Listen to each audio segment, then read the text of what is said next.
जिनका जन्म ही 2 अक्टूबर को हुआ हो, वो भाजपा में क्या कर रहे थे अब तक हमें ये नहीं समझ में आया। गंदे गंदे गंदे कमेंट करते हैं, सबका जवाब जनता देगी, शांति से देगी। कुछ होने वाला है।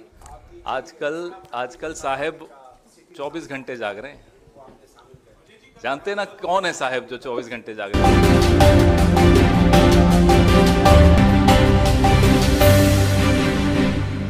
मुजफ्फरपुर से बीजेपी सांसद अजय निषाद कांग्रेस में शामिल हो गए। आपको बताते चले कि अजय निषाद बीजेपी से टिकट न मिलने पर पार्टी से नाराज चल रहे थे। आज इस मिलन समारोह के अवसर पर बिहार कांग्रेस प्रदेश अध्यक्ष अखिलेश सिंह और बिहार कांग्रेस के विधायक भी मौजूद रहे। देखिए इस पूरी रिपोर्ट। पॉपुलर अध्यक्ष अखिलेश जी और हमारे सबके जो आशीर्वाद देते रहते हैं मोहन प्रकाश जी, हमारे 2 विधायक साथी आनंद जी, संतोष जी औरंगाबाद से, और ये हमारे अजय निषाद जी, जिनका हम आज आपके सामने स्वागत करते हैं। जिनका जन्म ही 2 अक्टूबर को हुआ हो, वो भाजपा में क्या कर रहे थे अब तक हमें ये नहीं समझ में आया। तो आपका हम स्वागत करेंगे औपचारिक रूप से, लेकिन उससे पहले मैं अखिलेश जी से निवेदन करूंगा कि अजय निषाद जी के विषय में, वहां के राजनीतिक परिप्रेक्ष्य के विषय में आपसे 2 शब्द कहें। मित्रों, आप सभी को मालूम है मुजफ्फरपुर से इनके पिताजी 4 बार कैप्टन जयनारायण निषाद साहब हम लोगों के भी नेता थे। और ईबीसी की आज बात जो शुरू हुई है तो इनके पिताजी से शुरू हुआ था। बिहार के राजनीति में जो रिलेवेंस हुआ ईबीसी का, वो उनकी वजह से हुआ। और लगातार 4 बार के बाद ये 2014 का चुनाव जीते, 2019 का चुनाव जीते। उसके बाद अच्छा कहा आपने कि ये भाजपा में क्यों थे। इनके पिताजी लगातार भाजपा के वसूलों के खिलाफ उन्होंने काम किया, और ये भी थे जरूर वहाँ, लेकिन घुटन में ही रहते थे। कई बार बात होती थी।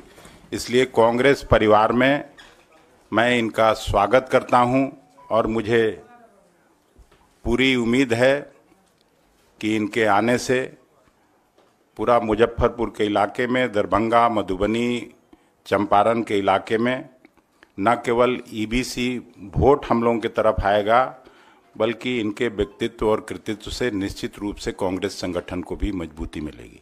धन्यवाद। एक sitting MP Bharatiya Janata party के पार्टी ज्वाइन करें कांग्रेस पार्टी, आप समझ लीजिए हवा किधर चल रही है। इससे ज्यादा बोलना उचित नहीं है। मोहन प्रकाश जी, मैं आपसे आग्रह करूंगा। नहीं, आपको बोलना चाहिए। मित्रों, सबको तो नमस्कार हो गया है ना? हो गया, क्योंकि पिछली बार किसी ने शिकायत की थी। तो नमस्कार आप सब लोगों को। मित्रों, अब जैसा हमारे प्रदेश अध्यक्ष अखिलेश जी ने आपको बताया कि इनके पिताजी 4 बार और 2 बार ये संसद सदस्य रहे हैं। सिर्फ इतना नहीं, समाजवादी आंदोलन के और दलित, शोषित, पीड़ित और अति पिछड़ों के आवाज़ उठाने वाले वो रहे हैं। और ये भी उन्हीं के नक्शे कदम पर अति पिछड़ों की आवाज़ को हमेशा बुलंद करते रहे हैं। और बिहार की राजनीति में इनका और इनके परिवार का एक महत्वपूर्ण स्थान रहा है। ये वैसे ईबीसी में मल्लाह समाज से आते हैं, लेकिन ये सभी अति पिछड़ों की आवाज़ बिहार में है। मैं अजय जी का जो आज कांग्रेस परिवार में सम्मिलित होने का जो इन्होंने निर्णय किया, वो भी बिना शर्त, तो पूरे कांग्रेस परिवार की तरफ से मैं इनका स्वागत करता हूं। और मुझे उम्मीद है कि इनके आने से जो श्री राहुल गांधी जी का इस देश के शोषित, पीड़ित और जो अति पिछड़ों की और पिछड़ों की जो लड़ाई है वो और मजबूत होगी। और मैं इन्हीं शब्दों के साथ अजय जी का स्वागत करता हूं। और अजय जी को बोलना है अजय जी को। लेकिन पहले इनको हम औपचारिक रूप से अच्छा पहले शामिल कराएं, ऐसे थोड़े बोलने देंगे। आपका स्वागत है। अरे नहीं नहीं नहीं, ऐसा नहीं, ऐसा नहीं, ऐसा नहीं। आइए। चलो, कांग्रेस परिवार में स्वागत है। Thank you. रुकिए, अभी और है, अभी और आइए ले लो। एक जावेद जी को, जावेद जी सीईसी के मेंबर हैं। महत्वपूर्ण आदमी। आशीर्वाद देंगे सर, आप हमारी के साथ रहेंगे। माननीय प्रदेश अध्यक्ष जी, अखिलेश जी, प्रभारी मोहन जी, पवन खेरा जी और शीर्ष नेतृत्व का आभार, खासकर माननीय राहुल जी का आभार प्रकट करता हूं कि उन्होंने मुझे मौका दिया है पार्टी को मजबूत करने के लिए। मैं पार्टी ज्वाइन कर रहा हूं और पार्टी कैसे मजबूत हो, कांग्रेस कैसे मजबूत हो, उस पर मैं दिन रात काम करूँगा। वो पार्टी का शीर्ष नेतृत्व तय करेगा। जी सर, मैंने पूछा था तो उन्होंने एक लाइन में जवाब दिया कि आपका सर्वे रिपोर्ट गलत था। तो मैंने बताया कि मैं 4,10,000 वोट से चुनाव जीता हूँ। तो उन्होंने कहा कि आपका वोट तो है नहीं, सब ऊपर वाले का वोट है। तो मुझे भी किसी का अहंकार तोड़ना है और अपना खोया हुआ सम्मान हमको वापस पाना है। जी, जब तो आपकी पहचान भारतीय जनता पार्टी के मजबूत सिपाही के तौर पर थी, आज आप कांग्रेस ज्वाइन कर रहे हैं और इस वक्त कर रहे हैं जब आपको टिकट डिनाई हो गया, तो क्या यही वजह है जिसकी वजह से आपको कांग्रेस की आइडियोलॉजी? सर, किसी को फांसी की भी सजा होती है तो उसकी आखिरी इच्छा पूछी जाती है। सर, मेरा आप टिकट काट रहे हैं, आपने मुझे एक बार पूछा भी नहीं, सीधा सीधा मैंने अखबार टीवी में देखा कि मेरा टिकट कट गया, तो कहीं से न्यायोचित नहीं है सर।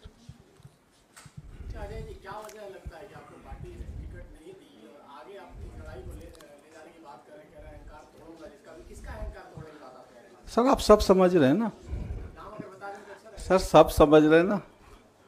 पार्टी में अहंकार से नहीं चलता है सर। ये चुनाव जो है धनबल बाहुबल का नहीं है, जनता के बल का है। तो जिसका जनता सम्मान करेगी, जिसको प्यार देगी, जिसको समर्थन करेगी, चुनाव वही जीतेगा।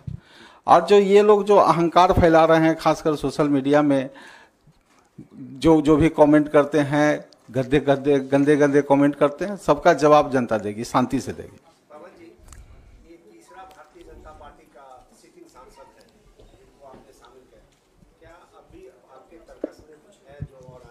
आपको रोज तो हम कुछ ना कुछ लाकर पेश कर रहे हैं, आगे आगे देखिए, बहुत कुछ होने वाला है। आजकल साहब 24 घंटे जाग रहे हैं।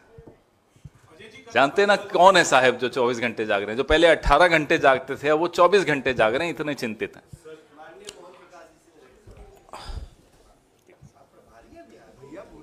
कहाँ मना कर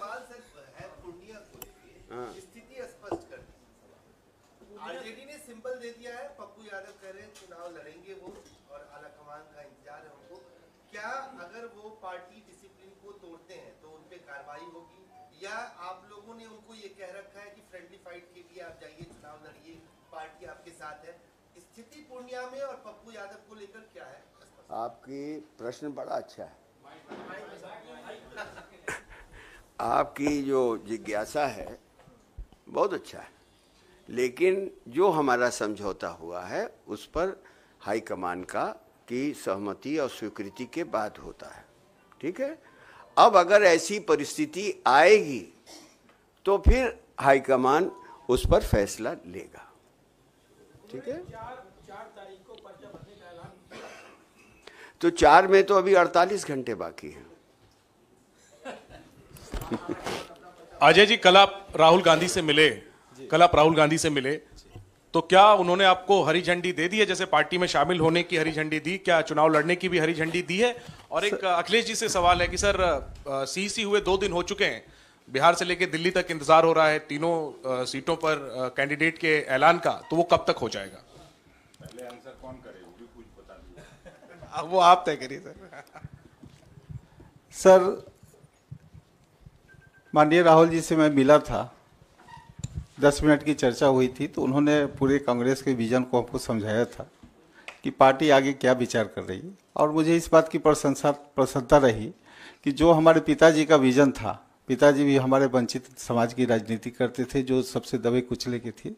तो माननीय राहुल जी भी अब वही कर रहे हैं और आने वाला समय में जैसा कि उन्होंने सभी भाषण में भी बोला है कि जहाँ जहाँ कांग्रेस की सरकार आएगी सभी जगह हम जातीय जनगणना कराएंगे और उस हिसाब से जितनी भागीदारी होगी, जितनी जिसकी हिस्सेदारी होगी तो हम करेंगे। तो ये सब चीज़ अच्छा लगा। और जहाँ तक ये जो आप बोल रहे हैं, बड़े लोग से कभी भी बात की जाती है तो ये सब की चर्चा नहीं की जाती। अब अखिलेश जी आपको लगा भूल जाएंगे? नहीं, हम जानते हैं भूलेंगे भी तो ये घर तक जाके पूछेंगे। तो नहीं, सीसी हो गया है और आपको मालूम है 4 तारीख अंतिम डेट है, आज 2 तारीख हो गया है, तो हो जाएगा। आपकी जिज्ञासा आज खत्म होनी चाहिए।